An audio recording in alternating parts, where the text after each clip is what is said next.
Hello guys, good morning. Katatapos ko magpalit kasi may seminar kami today sa LAMO and CDC.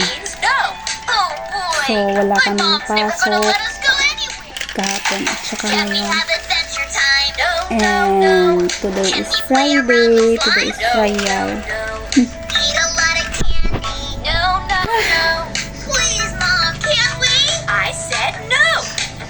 Parang napagod na naman ako. Umaga. Naiwan naman ang baby ko.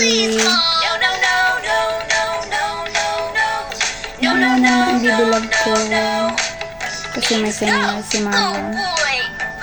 Tiis-tiis lang tayo. Kumusta kayo guys? Salamat sa mga nag-subscribe.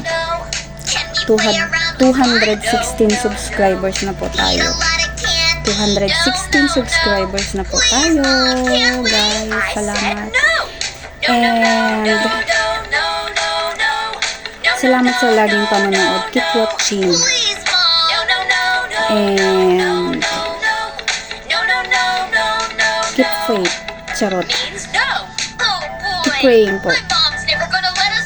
Gaano man ang hirap, araw-araw, lagi po tayong mag-pray.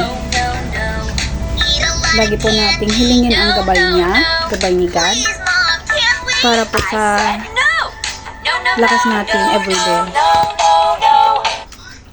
And hoping and praying po na lagi kayong nasa mabuting kalagayan, kahit man po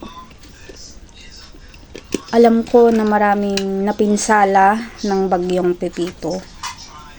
And keep still, keep strong, diba guys? Salamat and have a good day.